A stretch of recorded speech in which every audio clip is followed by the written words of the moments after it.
Bonjour, je suis Laurent Timmermans avec Athenasia et je viens juste d'enregistrer des vidéos sur ma chaîne anglaise sur la taxation internationale et donc comment définir la taxation des individus, des sociétés, etc. C'est intéressant et je vais la traduire en français aussi, mais malheureusement, moi je suis plutôt content, mais bon, malheureusement pour vous, j'ai pas le temps de traduire mes slides et de le faire en français maintenant parce que je pars en Belgique dans pas longtemps ici. Donc je le ferai quand je rentrerai. En attendant, il n'y a pas trop de vidéos. Donc j'ai décidé de faire cette vidéo rapidement pour vous et vous donner un petit bonus. C'est que je viens juste ça fait déjà quelques semaines, même mois maintenant,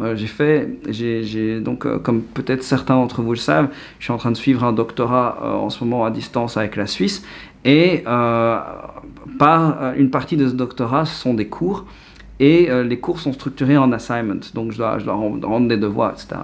Et là, j'étais en train d'étudier justement Corporate Finance, International Taxation, donc des choses qui ont trait à la fiscalité internationale, la gouvernance des sociétés et la finance des sociétés. Et je devais faire un travail là-dessus. Et j'ai décidé de prendre le cas justement des Français qui souhaitent ouvrir une société à Hong Kong et comment est-ce qu'ils peuvent se débrouiller s'ils restent à Hong Kong, s'ils restent en France, s'ils viennent sur Hong Kong, s'ils sont digital nomades, etc. D'accord ? Parce qu'à la base, si vous ne le savez pas, moi je suis belge, si vous ne l'entendez pas à mon accent, donc je suis belge et je n'ai pas étudié la fiscalité française, donc c'était la bonne opportunité pour moi de m'y mettre, parce que moi j'ai pas mal de clients français, donc il était temps pour moi de m'asseoir et de regarder exactement comment est-ce que ça fonctionne chez vous. Donc ça c'est la bonne nouvelle, j'ai appris pas mal de choses, c'est intéressant. Vous êtes taxés comme des cochons entre nous, hein. Ça peut aller chaud hein, chez vous. Mais bon, j'ai trouvé un truc intéressant et c'est ça que je voulais partager en fait dans cette vidéo un petit peu rapide avant de partir prendre l'avion. C'est en faisant mes recherches, je me demandais tiens, c'est quoi, enfin j'ai entendu souvent par exemple l'auto-entrepreneuriat, micro-entreprise, comment est-ce que ça fonctionne, donc j'ai commencé à regarder et parce que je trouvais ça assez intéressant et du coup je vais voir et je me dis il y a de l'idée, mais quand même, se faire taxer sur son chiffre d'affaires, ça fait mal. Donc, ce que j'ai trouvé dans le micro-entrepreneuriat, c'est qu'il y avait deux flops. Pour moi, c'était on se fait taxer sur le chiffre d'affaires, donc ça peut faire mal, surtout si on est en marchandises ou des choses où on a beaucoup de coûts, parce qu'on ne peut pas faire entrer les coûts et nos frais dans la société. Donc ça, c'est un problème qu'on n'a pas trop à Hong Kong, parce que là, on déduit comme des cochons ici. Mais ça fait déjà 2 fois que j'utilise cochon dans la même vidéo. Mais bon, on peut rien déduire et ça c'est ennuyant. Donc si on est en service par exemple, ça va parce qu'en général, en service, si vous êtes dans mes services, on a beaucoup de coûts. Mais si on fait par exemple de la formation en entreprise, au niveau coût, c'est pas énorme. Donc à la limite, on peut vivre avec. Mais si maintenant on est sur de la marchandise ou on est sur des services qui demandent beaucoup de main-d'œuvre, c'est ennuyant parce qu'on ne peut rien déduire. Donc ça, c'était le premier problème de l'auto-entrepreneuriat, micro-entreprise, appelez comme vous voulez. Le deuxième souci, c'est qu'on a un cap au niveau du chiffre d'affaires, donc qui n'arrête pas d'augmenter, donc c'est plutôt bien. Je ne sais même pas on est à combien maintenant. Quand j'ai fait mes recherches, je pense qu'on était à 72 000 pour les services et à 140 000 pour les marchandises. Ah oui, j'ai dit 70. Donc 72 000, ça fait 72 000 en France et de France. Donc voilà, ça peut être limitant à un certain moment. D'ailleurs, j'ai beaucoup de clients qui aiment me voir à un moment parce que justement, ça les limite dans leur croissance. Parce que voilà, après ils doivent passer directement en SARL, ils n'ont pas forcément envie. En plus, certains ont envie de partir à l'étranger, etc. Donc, mais en étudiant ça, je me suis dit, il y a peut-être quand même un truc à faire. Et je vais vous proposer quelque chose. Maintenant, je vous le dis honnêtement, je ne sais pas si ça fonctionne, d'accord, hein, il faut aller voir. Donc là, c'est gros disclaimer, d'accord. J'ai trouvé ça, je trouve ça intéressant. Je vous conseille d'aller voir votre comptable en France et lui parler de ce problème-là et voir avec lui ce qu'il en pense et s'il est prêt à vous backer derrière et si on vous est appelé en France à défendre votre histoire, d'accord.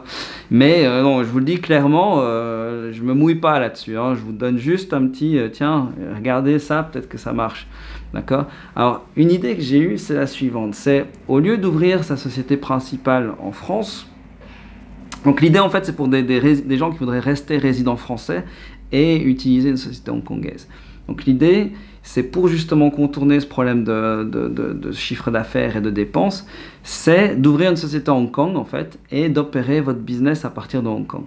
D'accord? Alors, si vous faites ça comme ça, et que vous résidez en France, je vous le dis tout de suite, vous allez vous faire lyncher. Hein. Sauf si vous créez ce qu'on appelle un établissement permanent à Hong Kong. Alors, je sais que j'en ai pas encore parlé, j'en discuterai justement, ça fait partie des 3 vidéos que je devais faire en français et que j'ai pas eu le temps de faire. Mais si vous avez un établissement permanent, il y a moyen de se faire taxé au niveau société à Hong Kong. Mais par contre, au niveau des personnes physiques, vous allez continuer à vous faire taxer en France. Et en plus, la France pourrait vous demander des comptes sur la société hongkongaise.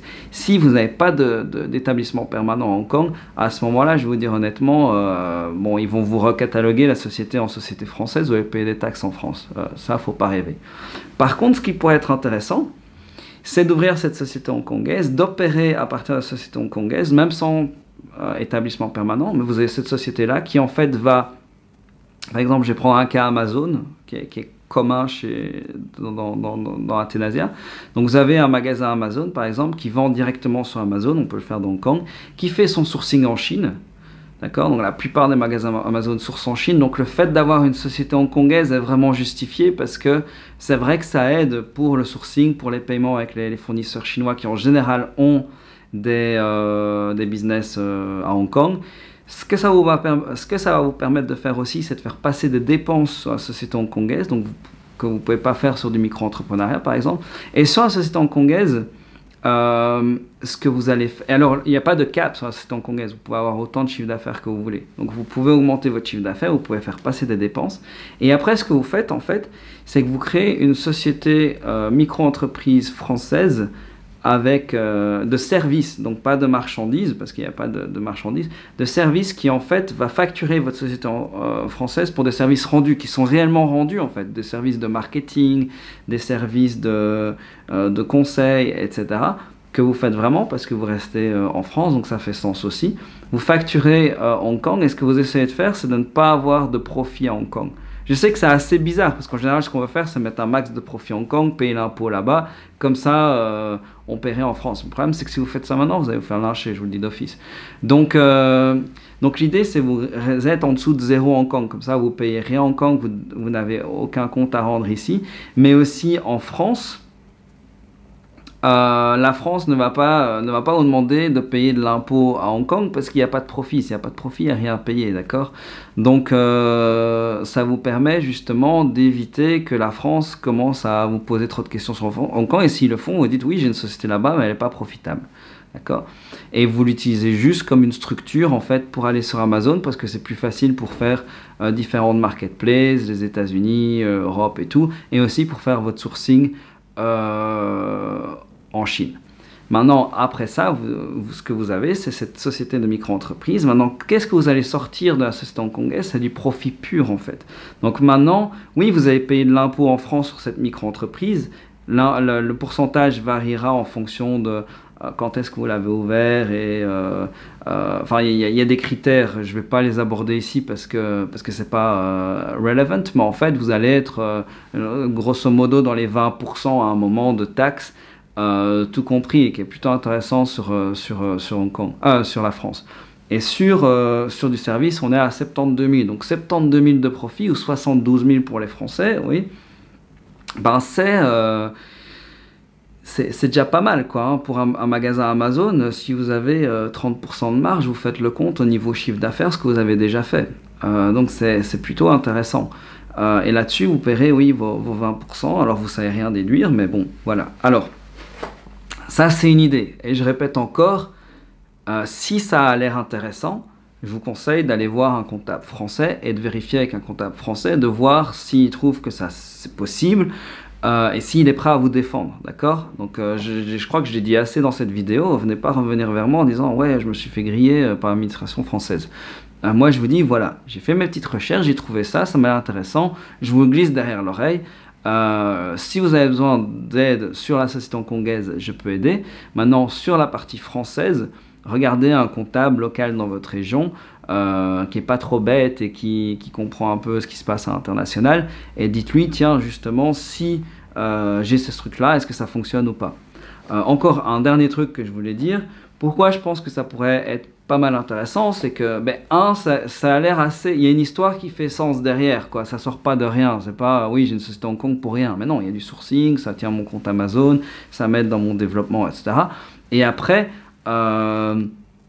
vous essayez pas de détourner de l'argent parce qu'en fait, tout le profit que vous faites, et vous pouvez expliquer ça à l'administration française, tout le profit qui est fait sur cette société, vous le ramenez de toute façon en France et vous payez de l'impôt dessus. D'accord, en tant que micro-entreprise. Donc, voilà. Moi, ça m'a l'air de fonctionner. Maintenant, à voir. Aussi, ce qui peut être intéressant, si vous avez plus de profit et que vous avez un compagnon ou une compagne, vous pouvez aussi faire venir plus de profit de cette société hongkongaise après en ayant 2 micro-entreprises, par exemple. D'accord? Alors, encore une fois, je répète, je ne suis pas expert en taxation française, donc allez voir un expert local. Si vous avez une idée là-dessus, si vous avez un commentaire à faire, s'il vous plaît, insultez pas parce que j'aime pas, c'est pas amusant, mais faites-le qu'on discute et puis je vais peut-être revenir avec d'autres choses. Si vous pouvez aider un peu la communauté en ayant votre avis, je vous en prie, mettez-le en dessous en commentaire. Commençons à en discuter ensemble. Et moi, de mon côté, je vais aussi regarder si je ne sais pas trouver quelqu'un en France qui peut nous aider, nous donner une opinion là-dessus. D'accord? Et à ce moment-là, si je trouve cette personne, ben, je pourrais aussi vous y envoyer si vous voulez. Donc voilà, j'espère que cette vidéo a été utile. Je pense que c'est un truc intéressant à regarder. Je vous laisse faire. Et ben, on se voit dans la prochaine. J'espère que vous avez aimé cette vidéo. Si vous avez aimé, je vous invite à mettre un pouce vert parce que ça aide énormément la chaîne et vraiment, ça me donne envie d'en faire plus. Et aussi, n'hésitez pas à vous abonner. Et n'oubliez pas aussi de mettre la petite clochette là, parce que je publie des vidéos de façon assez sporadique. Une fois tous les mois, 2 mois, parfois 3. Et ce que je fais, c'est que je balance 3, 4, 5 vidéos en même temps. Je fais des séries et tout ça. Donc, ce qui veut dire que pour YouTube, c'est pas l'idéal. YouTube, ils aiment bien quand on fait une vidéo par semaine ou toutes les 2 semaines ou même tous les jours si possible. Donc si vous voulez être tenu à jour, je vous invite vraiment à appuyer sur cette clochette. Comme ça, quand je publierai des vidéos, vous allez les recevoir. On vous mettra au courant. D'accord? Allez, à plus tard.